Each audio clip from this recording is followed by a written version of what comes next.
Crime. Olá, tudo bem? Eu sou o Márcio Miranda e esse é o 15 Minutos, nosso podcast aqui da Gazeta do Povo. Hoje teremos dois assuntos. Primeiro, vamos falar da expectativa das manifestações do dia 15 de março em tempos de coronavírus. E ainda falamos também sobre o balanço de 6 anos da Operação Lava Jato, que foi divulgado nesta última semana em uma coletiva de imprensa que aconteceu em Curitiba. Antes de começar, deixa eu dar aquele recado para você que é nosso ouvinte aqui do podcast. Tem um valor especial para você assinar a Gazeta do Povo, hein? São só 99 centavos nos 2 primeiros meses. E com a assinatura do jornal, você tem acesso a notícias, colunas e vários conteúdos exclusivos. Aproveita e clica no link na descrição do episódio de hoje. Dia 15 agora tem um movimento de rua espontâneo. É um movimento espontâneo. E o político que tem medo do movimento de rua não serve para ser político. Então participem. Não é um movimento contra o Congresso, contra o Judiciário, é um movimento pró-Brasil. Será que a manifestação marcada para o próximo dia 15 de março, aquela que foi convocada até mesmo pelo presidente Jair Bolsonaro, pode sofrer alguma alteração ou até mesmo ter uma adesão mais baixa devido à expansão aí do novo coronavírus? Pois é, esse é um tema aqui no 15 Minutos a partir de agora, e eu convidei aqui o repórter Olavo Soares, da editoria de República, lá em Brasília, para conversar com a gente. Vamos lembrar, Olavo, que alguns países, como a Itália, por exemplo, têm proibido aglomerações exatamente para evitar um favorecimento de novas transmissões do novo coronavírus. Será que isso pode acontecer aqui no país, uma recomendação do próprio governo, que, como eu disse, tem apoiado esses protestos para evitar essas aglomerações na manifestação do dia 15, Olavo? Olá, Márcio. Olá, pessoal. Prazer falar com vocês. Olha, Márcio, o cenário é ainda um pouco incerto, A gente tem visto o governo federal se pronunciar sobre o coronavírus. A postura do governo, principalmente do ministro Mandetta, o ministro da Saúde, tem sido muito elogiada, até mesmo por pessoas que são contrárias ao governo Bolsonaro, pessoas críticas ao governo, têm elogiado o ministério, a conduta do ministro Mandetta nesse caso. E a situação do Brasil está bem distante do que a gente vê na Itália, em outros países, enfim. Não há aqui no Brasil um estágio tão avançado da disseminação do coronavírus. Então, assim, por esse contexto, a obrigatoriedade de se cancelar eventos, de se fechar espaços de circulação de pessoas, ainda não está acontecendo no Brasil. Com isso, o cenário nacional, a palavra mais certa para definir é de incerteza. A gente não pode cravar hoje, nos próximos dias, para onde vai esse ambiente, para onde vai esse cenário. Portanto, dizer com precisão, com certeza, de que as manifestações serão afetadas pelo coronavírus é difícil. Não dá para cravar o que vai acontecer. Todo mundo que está trabalhando nesse cenário está trabalhando sobre hipóteses. E essas hipóteses que estão colocadas na mesa, para onde elas vão nos levar, não ainda sabemos. 15 de março, o povo vai estar nas ruas para defender a legitimidade do governo Bolsonaro em executar o orçamento. Agora, tem, por exemplo, uma parlamentar que é uma bolsonarista de carteirinha, que é a deputada Carla Zambelli. Inclusive, ela colocou no Twitter, lá no nome dela no Twitter, Carla Zambelli, 15 de março eu vou. Quer dizer, é uma apoiadora de primeira hora das manifestações.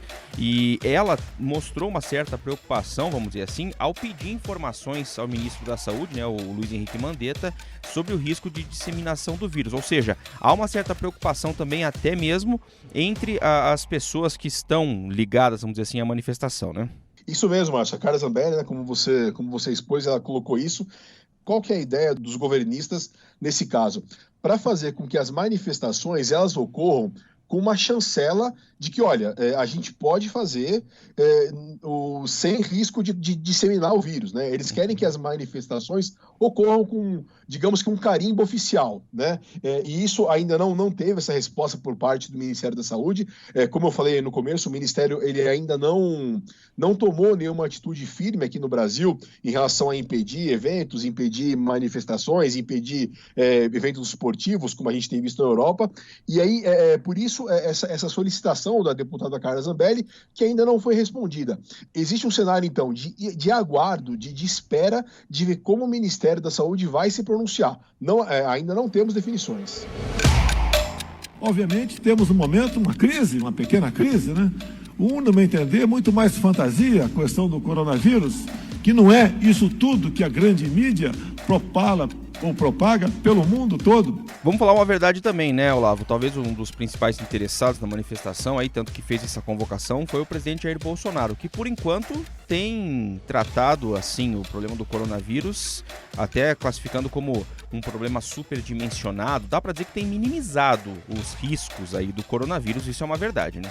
Exato, né? Como você colocou, o presidente Bolsonaro, ele falou que que o coronavírus, que ainda o impacto não é tão relevante assim, que é uma situação sobredimensionada, ele usou esse tipo de palavra, e é até interessante a gente ver como muitas vezes é colocado como se o governo tivesse alguns núcleos técnicos que se diferenciam do núcleo político, e nesse caso a gente até observa isso, né? Porque o Ministério da Saúde, como eu disse, ele tem sido muito elogiado nesse processo, elogiado até por pessoas que são bem contrárias ao governo Bolsonaro. As pessoas estão celebrando a atitude do Ministério da Saúde, mas o Bolsonaro, que é uma pessoa que a gente sabe que fala mais de impulso, que fala mais de maneira mais direta e reta, digamos assim, o Bolsonaro está dizendo que não é tão grave assim.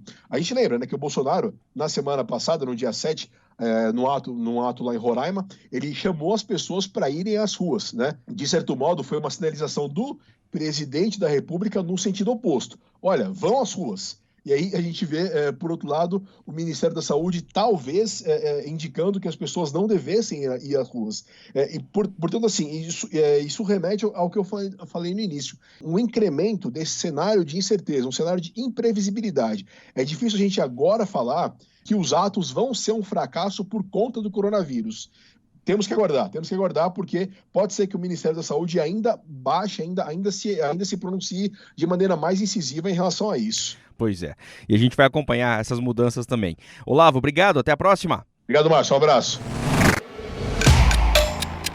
Olha, ainda sobre coronavírus, aproveitando para trazer aqui a informação de que nesta quarta-feira a OMS, Organização Mundial da Saúde, declarou uma pandemia do Covid-19. O número de casos, de mortes e também os países atingidos devem aumentar nos próximos dias, segundo a organização. De acordo ainda com as informações divulgadas nesta quarta-feira, já são mais de 118 mil casos em 114 países, com 4.291 pessoas mortas. Na entrevista coletiva em que a OMS comunicou a pandemia do novo coronavírus, o diretor executivo do Programa de Emergências da organização, Michael Ryan, avaliou que decisões como de fechamento de escolas e de fronteiras têm sido tomadas com base na avaliação de risco dos próprios países. Portanto, agora oficialmente é uma pandemia de coronavírus, segundo a Organização Mundial da Saúde. Quando nós analisamos o último ano, nós identificamos uma série de decisões e de posições do Parlamento, do Supremo Tribunal Federal, que acabam resultando em dificuldades para o exercício do nosso trabalho, das investigações e processos. A maior operação de combate à corrupção da história do país completa 6 anos no dia 17 de março. Pois é, foi lá em 17 de março de 2014 a primeira fase da Operação Lava Jato. Operação que passa por momentos de dificuldades. Inclusive a gente já falou disso aqui no 15 Minutos. A avaliação dessas dificuldades é do próprio coordenador da Força Tarefa no Ministério Público Federal, Deltan Dallagnol. Então nós vemos que depois de 6 anos de Lava Jato, nós temos um ambiente de combate à corrupção mais difícil do que nós tínhamos no início da Lava Jato. Nessa semana que passou, a Força Tarefa da Lava Jato concedeu uma entrevista coletiva à imprensa em Curitiba para apresentar um balanço exatamente desses 6 anos. A repórter de República aqui da Gazeta do Povo, a Camila Abrão, acompanhou, é minha convidada para falar do assunto no episódio de hoje aqui do podcast 15 Minutos. Camila, o procurador Deltan já havia se queixado em outras oportunidades das dificuldades recentes encontradas pela Lava Jato. Ele voltou ao assunto nessa coletiva. Do que exatamente ele reclama, então, hein, Camila? Ele reclamou principalmente desse último ano. Ele falou que sempre teve uma ou outra dificuldade, mas com o passar dos anos, ele percebeu que de 2014, quando iniciou a operação, comparando com agora, ficou mais difícil combater a corrupção, segundo ele. Ficou muito mais difícil. Ele até fez uma comparaçãozinha dizendo que no início eles eram um carro com um movimento muito mais livre e agora eles viraram um trem cheio de peso subindo uma ladeira que está sempre ficando maior. E aí ele reclamou um pouco do Congresso algumas ações do Congresso diretamente e do STF.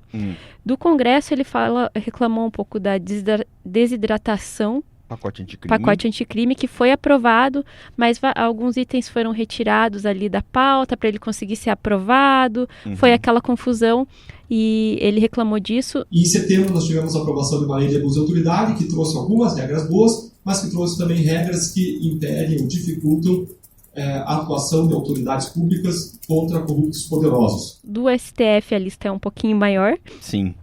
Ele fala sobre as comunicações do COAF, que foram entre julho e dezembro do ano passado, passaram a não ser feitas para o Ministério Público e para a Receita Federal, o que pode, segundo ele, ter atrapalhado algumas investigações.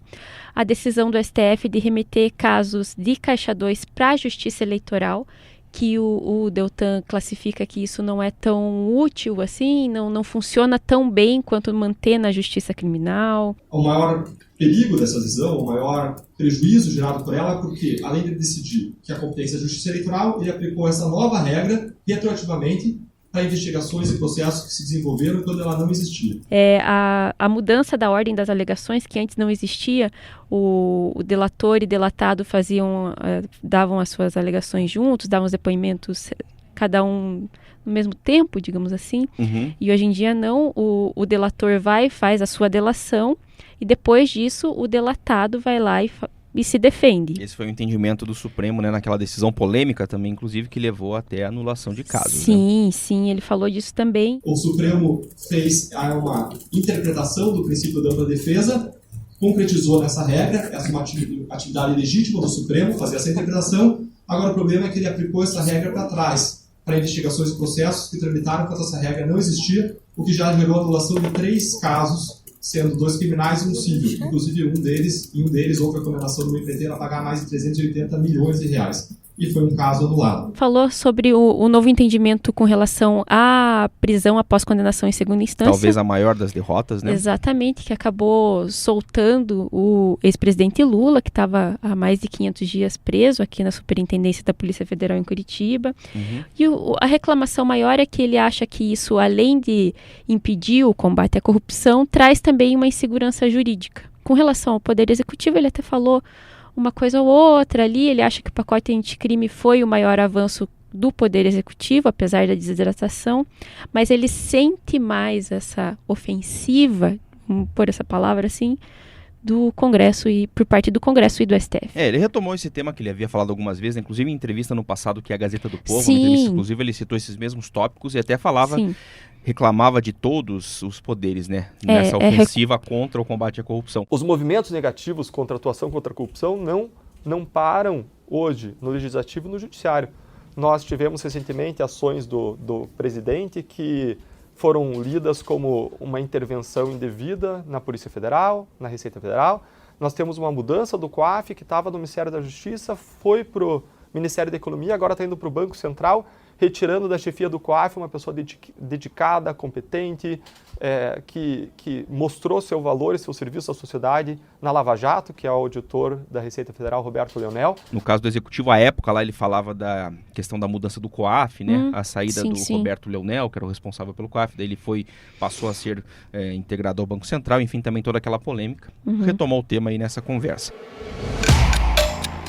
Diminuiu o ritmo de operações, né, realizadas desde que o ex-juiz, hoje ministro, Sérgio Moro, deixou a 13ª Vara Federal.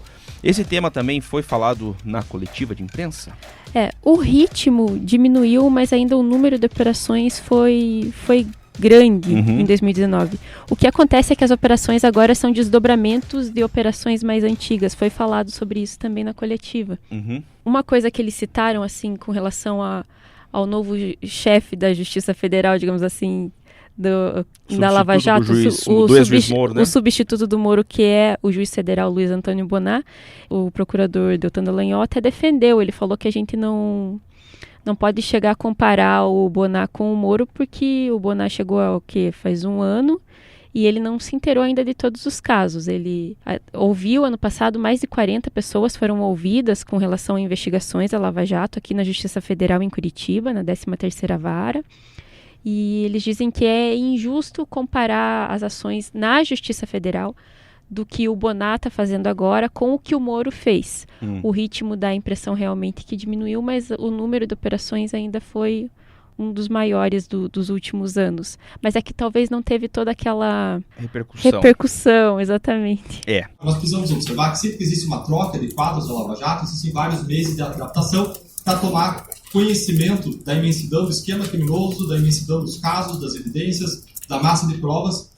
Bom, para fechar, foram 6 anos de operação, né? E aí, a operação tem perspectiva de acabar, de chegar ao final? Segundo eles, não. Até o superintendente da Polícia Federal aqui do Paraná, que é o Dr. Luciano Flores, ele disse que a operação não tem previsão de acabar e ele foi além, falou que é uma das maiores operações de anticorrupção do mundo e que não vai acabar tão cedo e tem muito trabalho para ser feito. Pelo menos eles defendem muito isso. Mais detalhes na reportagem que a Camila assina na Gazeta do Povo. Camila Abrão, obrigado, até a próxima. Até. Terminando mais esse episódio do podcast 15 Minutos da Gazeta do Povo. O 15 Minutos tem a produção da Maria Escrocaro, da Jennifer Ribeiro e do Moreno Valério, a montagem do Leonardo Bestloff e a direção de conteúdo do Rodrigo Fernandes. Eu sou o Márcio Miranda e agradeço muito a sua companhia. Até mais!